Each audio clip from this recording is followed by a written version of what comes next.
యూట్యూబ్‌లో US talks information submit చేయాల్సిన ప్రాసెస్‌లో మనకి అప్డేట్ అయిపోయింది. ఇందులో మనము ఐడీ కార్డ్ కూడా సబ్మిట్ చేయాల్సొస్తుంది. మరి ఆ ఫామ్‌ని మనం టోటల్‌గా ఎలా ఫిలప్ చేయాలి? ఏమేమి ఆప్షన్స్‌ని సెలెక్ట్ చేసుకోవాలి? ఐడీ కార్డ్ ఎక్కడ సబ్మిట్ చేయాలి? ఏ ఐడీ కార్డ్‌ని సబ్మిట్ చేయాలి? ఎలా సబ్మిట్ చేయాలి? అనే పూర్తి ఇన్ఫర్మేషన్ అయితే మీకు నేను చెప్తాను. స్టార్టింగ్ అయితే మాత్రం ఇగ లైక్‌ల గురించి ఏమి అడగనులేండి. ఏమి ఇబ్బంది పడకండి. మీకు నేను ప్రాసెస్ అంతా కూడా ఎక్స్‌ప్లెయిన్ చేస్తూ ఉంటాను. సో, నేను బ్లర్ పెట్టిన దగ్గర అది ఇంపార్టెంట్ డీటెయిల్స్ లైక్ అది వాళ్ళ పర్సనల్ డీటెయిల్స్ అయి ఉంటాయి కాబట్టి, మళ్ళీ ఎందుకు బ్లర్ పెట్టారు, అక్కడ ఏం రాసారనేది ఏం చెప్పకండి. అక్కడ ఏమేమి మెన్షన్ చేస్తున్నానో ముందే చెప్తున్నాను కాబట్టి, మీరు వీడియోని స్కిప్ చేయకుండా చూస్తే మీకు క్లారిటీగా అర్థమైతది. స్టార్టింగ్ అయితే మనము గూగుల్ యాడ్సెన్స్ అకౌంట్ అయితే మనం లాగిన్ అయిన తర్వాత స్టార్టింగే మనకైతే పేజీ అయితే కొన్నిసార్లు చూపిస్తది. కొన్నిసార్లు మనకక్కడ మేనేజింగ్ టాక్స్ ఇన్ఫో అని మనకి హైలైట్‌గా చూపిస్తది. దాని మీద క్లిక్ చేసుకోవాలి. క్లిక్ చేసుకున్న తర్వాత ఇక్కడ మనకి యూఎస్ టాక్స్ ఇన్ఫో అని చూపిస్తది. No tax info, no file అని మనకి చూపిస్తూ సైడ్‌కేమో యాడ్ టాక్స్ ఇన్ఫో అని మనకి చూపిస్తూ ఉంటది. సో, మనం ఏం చేయాలంటే యాడ్ టాక్స్ ఇన్ఫో అనే ఆప్షన్ మీద మనమైతే క్లిక్ చేసుకోవాలండి. సో, ఇది మీరు డెస్క్‌టాప్ సైడ్ లేదంటే సిస్టమ్ ఉంటే అందులో కూడా ట్రై చేయండి. ఏం ప్రాబ్లమ్ లేదు. మనమైతే ఆప్షన్స్‌ని ఏది మిస్టేక్‌గా చేసుకున్నా మళ్ళీ మళ్ళీ సబ్మిట్ చేయాల్సొస్తది. హెవీగా అయిపోతే దీన్ని కోల్పోతాము. అదైతే గుర్తుపెట్టుకోండి. సో, యాడ్ టాక్స్ ఇన్ఫో అనంగా ఇక్కడ స్టార్ట్ ఫార్మ్ అని ఉంటుంది. దాని తర్వాత వెరిఫై అంటుంది. నెక్స్ట్ అనండి. సో, ఈ వెరిఫికేషన్‌లో ఏందంటే మన గూగుల్ యాడ్సెన్స్ ఇది ఈమెయిల్ చూపిస్తూ దానికి పాస్వర్డ్ ఎంటర్ చేయమంటది. సో, ఇక్కడ మనము కంటిన్యూ అనాలి. కరెక్ట్‌గా మెయిల్ అదే ఉందా లేదా చూసుకొని కంటిన్యూ అనండి. లేదంటే ట్రై అనదర్ వే అని మీరు పాస్వర్డ్ ఎంటర్ చేయడం గానీ, లేదంటే ఫింగర్ ప్రింట్ పెట్టడం గానీ, వెరిఫికేషన్ కోడ్ ఎంటర్ చేయడం గానీ, అలా మీకు ఏది అవైలబుల్‌గా ఉంటే దాన్ని మీరైతే సెలెక్ట్ చేసుకొని, నేను పాస్వర్డ్ ఎంటర్ చేసుకొని నెక్స్ట్ అనే ఆప్షన్ మీద క్లిక్ చేశాను. ఇక్కడ మనకి కొంచెం లోడింగ్ అయిన తర్వాత ఆటోమేటిక్‌గా మళ్ళీ గూగుల్ యాడ్సెన్స్ దగ్గరికెళ్ళిపోయి ఇక్కడ లోడింగ్ అయిపోయి స్టార్టింగ్ దగ్గర మనకి యూఎస్ టాక్స్ ఇన్ఫో దగ్గర మనకేం చూపిస్తుంది, ఇండివిడ్యువల్, నాన్ ఇండివిడ్యువల్ ఎంటిటీ అని చూపిస్తుంది. మీరు ఇండివిడ్యువల్ అని సెలెక్ట్ చేయగానే నెక్స్ట్ క్వెషన్ అడుగుతుంది. ఆర్ యూ యూఎస్ సిటిజన్ అని. మనం కాదు కాబట్టి నో అని నెక్స్ట్ అనగానే థర్డ్ క్వెషన్ అడుగుతుంది ఇక్కడ select W8 tax form type అని. సో, W8B ఫార్మ్ అనేది మీరు టిక్ మార్క్ చేసి కింద స్టార్ W8 బెన్ ఫార్మ్ అని ఉంది కదా! దాని మీదనైతే క్లిక్ చేసుకోండి. క్లిక్ చేసుకున్న తర్వాత మళ్ళీ మనకి లోడింగ్ అయితే అయితుంది. లోడింగ్ అయ్యేటప్పుడు బ్యాక్ బటన్ ప్రెస్ చేసి అనుకోండి మళ్ళీ స్టార్టింగ్ నుంచి రావాల్సొస్తది కాబట్టి కేర్‌ఫుల్‌గా ఉండండి. ఇక్కడ మనము W8B ఫార్మ్ అనగానే స్టార్టింగ్ అయితే టాక్స్ ఐడెంటిటీ అనేదైతే మనకు ఓపెన్ అయితది. ఇందులో స్టార్టింగ్ మన నేమ్, మన ఆధార్ కార్డ్, పాన్ కార్డ్‌లో ఎలా ఉందో అలాగా మన కంట్రీ ఇవ్వాలి. దాని తర్వాత ఫర్గెన్ టిన్ అని చూపిస్తుంది కదా! సో, ఇక్కడ మన పాన్ కార్డ్ నంబర్ అయితే ఎంటర్ చేయాలండి. యూఎస్ టిన్ దగ్గర ఏవి కూడా ఎంటర్ చేయదు. కొంతమంది మహానుభావులు ఫోన్ నంబర్‌ని కూడా ఎంటర్ చేస్తున్నారు. సో, నెక్స్ట్ అన్న తర్వాత మన అడ్రెస్ అయితే అడుగుతుంది. సో, ఇక్కడ అడ్రెస్ దగ్గర ఏంటి అనంటే ఇప్పుడు మనము ఎవరి పాన్ కార్డ్ డీటెయిల్స్ అయితే ఇచ్చామో వాళ్ళ ఆధార్ కార్డ్‌లో డీటెయిల్స్ ఎలా అయితే ఉంటాయో అలానే కొంతమంది ఇక్కడ గూడా స్ట్రీట్ అంటే ఏం రాస్తున్నారు, ఉట్టిగా కాలనీ పేరు రాసి వదిలిపెడుతున్నారు. అలా గాదు. మీరు పర్టిక్యులర్‌గా మన ఆధార్ కార్డ్ బ్యాక్ సైడ్‌లో అడ్రెస్ ఎలా అయితే ఉంటదో అది మాత్రమే ఇవ్వండి. ఒకవేళ మాది స్టేట్ చేంజ్ అయిపోయింది, డిస్ట్రిక్ట్ చేంజ్ అయిపోయింది, దాని ప్రకారంగా మాకు పిన్ కోడ్ గూడా చేంజ్ అయింది అనంటే అది అప్డేట్ చేసుకున్న తర్వాత మాత్రమే ఇక్కడ ఫార్మ్ అయితే సబ్మిట్ చేయండి. మిస్ మ్యాచింగ్‌గా ఉన్న ఐడీ కార్డ్స్‌ని మాత్రం అస్సలే యూజ్ చేయకండి. కాబట్టి ఒక పర్సన్ ఆధారు, పాను, ఓటర్ ఐడీ లేదంటే బ్యాంక్ డీటెయిల్స్ ఎవరైతే మిస్ మ్యాచింగ్ లేకుండా క్లియర్‌గా ఉంటాయో స్పెల్లింగ్‌తో సహా వాళ్ళే మాత్రమే సెలెక్ట్ చేసుకోండి. ఇక్కడ నేను కింద నుంచి చెప్తున్నాను చూడండి. స్టార్టింగ్ మన స్టేట్, దాని తర్వాత పిన్ కోడ్. సో, పైన టౌన్ అండ్ సిటీ. సెకండ్‌ది మనకి ఆప్షనల్‌గా ఉంది. అది వదిలేసేయండి. దాని తర్వాత స్ట్రీట్ అడ్రెస్ అంటే మన హౌస్ నంబర్‌తో పాటుగా స్ట్రీట్ అడ్రెస్ వరకి ఫస్ట్ లైన్‌లో ఇవ్వాలి. ఇవి అన్నీ రాసిన తర్వాత కింద పొటెన్షియల్ అడ్రెస్ సేమ్ అని ఉంటుంది కదా!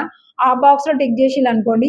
సో, కింద అడ్రెస్ కూడా సేమ్ మీరు పైన ఏదైతే రాసారో కిందిది ఆటోమేటిక్‌గా వచ్చేస్తది. మళ్ళీ మనం ఫిలప్ చేయాల్సిన అవసరం లేకుండా అదే ఆటోమేటిక్‌గానైతే వచ్చేస్తది. దాని తర్వాత నెక్స్ట్ అనే ఆప్షన్ మీదనైతే క్లిక్ చేసుకోండి. క్లిక్ చేసిన తర్వాత ఇప్పుడు మళ్ళీ మనకి నెక్స్ట్ ఆప్షన్‌కైతే లోడింగ్ అయితుంది. ఇక్కడ టాక్స్ ఐడెంటిటీ అయిపోయింది. అడ్రెస్ అయిపోయింది. ఇప్పుడు టాక్స్ ట్రీట్ అని చెప్తుంది. Are you claiming a reduced rate withholding a tax treaty అని అడుగుతుంది. సో, ఇప్పుడు థర్డ్ ఆప్షన్ దగ్గరికైతే వచ్చినాం.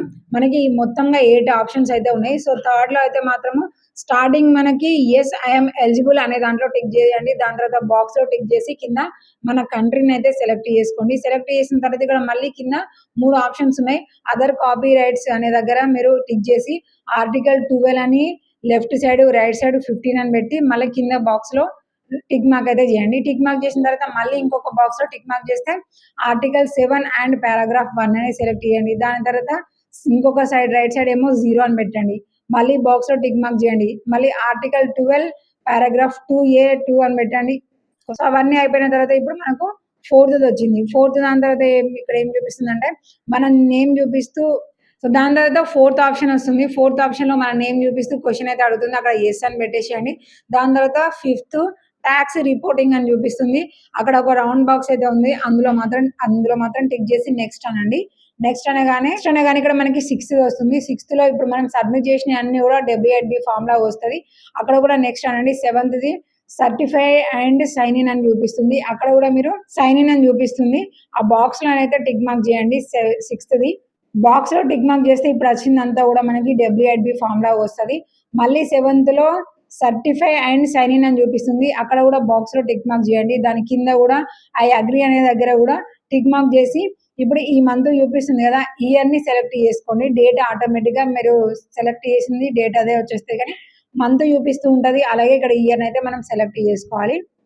2026లో చేస్తున్నాం కాబట్టి 0ని తీసేసి 6 అని పెట్టుకున్నాం అనుకోండి. సో, ఈ మంత్‌ది డేట్ అనేది ఆటోమేటిక్‌గా మనం పూర్తి చేసేసరికి డేట్ అనేది ఆటోమేటిక్‌గా తీసుకుంటాయి కాబట్టి మళ్ళీ మనం ఎంటర్ చేయాల్సిన అవసరం లేదు. సో, ఇక్కడ మనము ఇయర్‌ని కూడా సెలెక్ట్ చేసుకున్న తర్వాత దాని కింద yes I am the beneficiary owner అని పెట్టేసేయండి. యెస్ అని పెట్టేసి కింద సబ్మిట్ అనే ఆప్షన్ మీద క్లిక్ చేసుకోండి. ఇవన్నీ చేయడానికంటే ముందు కూడా మళ్ళీ ఒకసారి ఫస్ట్, సెకండ్, థర్డ్ ఈ 3 ఆప్షన్స్ ఇప్పుడు వీడియోలో చూపించినట్టుగా కరెక్ట్ ఎంటర్ చేశారా లేదా అనేది మళ్ళీ చూసుకోండి. ఎందుకు చెప్తున్నానంటే ఇక్కడ గనుక మనం ఏదైనా మిస్టేక్‌లో ఇచ్చినామనుకోండి, దాని తర్వాత దీన్ని సాల్వ్ చేయాలంటే నాకు ఒక 1 వీక్ నుంచెల్లి చాలా స్ట్రగుల్ అయిపోతుంది. ఒక అకౌంట్ ఉంది సేమ్ టాక్స్ ఇన్ఫర్మేషన్‌దే. నార్మల్‌గా అయితే వేరే వేరే దగ్గర మిస్టేక్స్ చేస్తే మనం క్లియర్ చేయొచ్చు కానీ, వీళ్ళు ఫస్ట్, సెకండ్, థర్డ్ దగ్గర చేసిండ్రు. ఈ 3 స్టెప్‌లో ఏది మిస్టేక్ చేసినా దాన్ని క్లియర్ చేసుకోవడం చాలా ఇబ్బందికరంగా ఉంది. సో, దాన్ని గనుక నేను ఏదన్నా సాల్వ్ చేసిననుకోండి, ఎలా సాల్వ్ చేశాననేది కూడా మీకు నేనైతే చెప్తాను. కానీ మీరు అక్కడి దాకా తెచ్చుకోకుండానైతే ఇప్పుడు చెప్పిన డీటెయిల్స్ అన్నీ కూడా క్లియర్‌గా ఎంటర్ చేయండి. ఇవన్నీ అయిపోయిన తర్వాత మనకైతే ఇక్కడ లోడింగ్ అయితే అయిపోతుంది. సో, లోడ్ అయిపోయిన తర్వాత మనకి లాస్ట్ అండ్ ఫైనల్ స్టేజ్ మనకి ఐడీ కార్డ్ కూడా సబ్మిట్ చేయమంటుంది అని చెప్పాను కదా! ఓకే. ఇక్కడ వీళ్ళ దాంట్లో అది జాన్వరిది కాబట్టి వీళ్ళకైతే అడగలేదు. దాని తర్వాత ఫిబ్రవరి మంత్ నుంచి అడిగింది. సో, లాస్ట్ ఫైనల్‌లో మనము సెవెంత్ ఆప్షన్ దగ్గర ఉన్నప్పుడు కింద మనది నేమ్ చూపిస్తుంది కదా! సబ్మిట్ అనడానికంటే ముందు దీని కిందనే మనకి ఐడీ కార్డ్ సబ్మిట్ చేయమని అడుగుతుంది. సో, ఇక్కడ ఐడీ కార్డ్ దగ్గర మనం ఏం సెలెక్ట్ చేయాలంటే మన పాన్ కార్డ్‌ని సెలెక్ట్ చేసుకోవాలి. అంటే మనకు driving licence, PAN card, passport ఇవి అడుగుతుంది. సో, మాక్సిమం మనందరి దగ్గర పాన్ కార్డ్ అయితే అవైలబుల్‌గా ఉంటది కాబట్టి పాన్ కార్డ్‌ని మీరు ఫ్రంట్ అండ్ బ్యాక్ సైడ్ అనేది మీ కెమెరాలో నార్మల్‌గా ఫోటో తీయండి. అది మళ్ళా WIB ఫార్మ్ అనేసి అలా ఏమి కాకుండా నార్మల్‌గా కెమెరాతోని మీరు ఫోటో తీయాలి. ఆ ఫోటో కూడా ఎలా ఉండాలి అంటే పాన్ కార్డ్ పైన ఉన్న మన ఫోటో కావచ్చు, లేదంటే మన పేరు కావచ్చు క్లియర్‌గా కనిపించాలి. అంటే ఫోకస్ తీసుకున్న తర్వాత ఫోటో కొట్టాలి. బ్లర్‌గా ఉంటాయి కదా నేమ్స్ అలా ఉండకూడదు. అండ్ ఏదైనా షాడోస్ కూడా పడకూడదు. టోటల్‌గా ఏదైనా మనం లైట్ పెడితే గనుక ఆ లైట్ ఫోకస్ కూడా కార్డ్ మీద ఉండకూడదు. ఇలాంటివేవి కూడా మనకు అది యాక్సెప్ట్ చేయదు. మళ్ళీ రిజెక్ట్ అయిపోతా అంటే మళ్ళీ మనం న్యూ ఫార్మ్ అనుకుంటూ వెళ్ళిపోతూ ఉండాలి. ప్రతిసారి ఇదే ప్రాబ్లమ్ ఫేస్ చేయాల్సొస్తది కాబట్టి కార్డ్ నీట్‌గా ఉండాలి. అలాగే మనకు ఇలాగా మూలలు ఉంటాయి కదా! ఎడ్జెస్ ఇప్పుడు కార్డ్ ఇలా మూలలు ఉంటాయి కదా! ఈ మూలల వరకే కాకుండా కొంచెం వదిలిపెట్టి స్క్రీన్‌లో మనకి ఉండేలాగా చూసుకోండి. టోటల్‌గా కార్డ్ మనకి మూలలతో సహా ఉండేలాగా స్ట్రెయిట్‌గా ఉంచి front and back side photos పెట్టి ఆ రెండిటిని కూడా మనం సబ్మిట్ చేయాల్సి ఉంటది. సో, నాకు వీడియో రికార్డింగ్ దొరికితే గనుక అది ఏ ఆప్షన్ దగ్గర ఉంటుందో మీకు నేను చూపిస్తాను. వీళ్ళ దాంట్లో లేదు. నేను మర్చిపోయాను. ఇది జాన్వర్‌దిలో చేసింది కదా! అలాగా మనము pan card front and back side photo పెట్టిన తర్వాత కింద మన నేమ్‌తోని ఇది, అది అంతా ఒకటే కాబట్టి సబ్మిట్ అని అడుగుతుంది. సో, మనం ఇందాక డీటెయిల్స్ అన్నీ కూడా ఒక్క పర్సన్‌వే చేసినాం. అదే సేమ్ పర్సన్ కాబట్టి మనం సబ్మిట్ అనే ఆప్షన్ మీద క్లిక్ చేసుకోగానే లోడింగ్ అయిపోయి ఇక్కడ మనకి ఆన్ ది స్పాట్‌లో అప్‌లోడ్ అయిపోయింది. కానీ కొంతమందికి రివ్యూ అని చూపిస్తుంది. రివ్యూ చూపిస్తుంది. ఆ రివ్యూ మనకి ఎన్ని రోజులు ఉంటుంది అనంటే 24 అవర్స్ నుంచెల్లి 48 అవర్స్ మధ్యలో మనకి రివ్యూ అనేది కంప్లీట్ అయిపోతుంది. అది కూడా ఇప్పుడు మనకి ఈ ఐడీ కార్డ్ వచ్చింది కాబట్టి మనకి 24 అవర్స్ ఉంటుంది. ఇంతకుముందుకు మనకు ఐడీ కార్డ్ లేదు కాబట్టి ఆన్ ది స్పాట్‌లో మనకి అప్రూవ్డ్ అని గ్రీన్ కలర్‌లో అయితే చూపించింది. ఇలా అప్రూవ్డ్ అయిపోయిందనుకోండి, మనకి ఎలాంటి ప్రాబ్లమ్ ఉండదు. దాని తర్వాత మనకి $100 ఎబోవ్ అయినాయంటే ఆటోమేటిక్‌గా మనకి ఎంత పర్సెంటేజ్ అయితే యూట్యూబ్ కట్ చేసుకోవాలో అదంతా కూడా కటింగ్ అయిపోయి మన బ్యాంక్‌లోకి మనీ యాడ్ అయితది. సో, ఈ విధంగా మీరు ఇప్పుడు అప్డేట్ అయిన దాని ప్రకారంగా గనుక మీరు మీ పాన్ కార్డ్‌ని సబ్మిట్ చేస్తూ మిగిలిన డీటెయిల్స్ అన్నీ కూడా క్లారిటీగా సెలెక్ట్ చేసుకున్నారనుకోండి, సింగిల్ సెట్టింగ్స్‌తోని మీకు యూఎస్ టాక్స్ ఫార్మ్ అనేది కంప్లీట్‌గా అయిపోతది. సో, మరి మీకు యాడ్‌సెన్స్ అకౌంట్ అప్పుడు యూఎస్ టాక్స్ ఇన్ఫో అనే కనిపిస్తుందా? లేదంటే ఇంకా వేరే ఏదైనా ఏమన్నా తెలియని ఆప్షన్ ఏమైనా కనిపిస్తుందా అయితే చెక్ చేసుకొని ఇంకా డిఫరెంట్‌గా ఉంటే ఒకసారి కామెంట్ చేయండి. దాన్ని కూడా ఎలా సాల్వ్ చేసుకోవాలో చెప్తాను. సో, ఇప్పటి వరకైతే ప్రతి క్రియేటర్‌కి యూజ్‌ఫుల్ అయ్యే వీడియోసే చెప్తున్నాం కాబట్టి ఆయన లైక్ గురించి చెప్పొద్దనుకున్నాం కదా! సో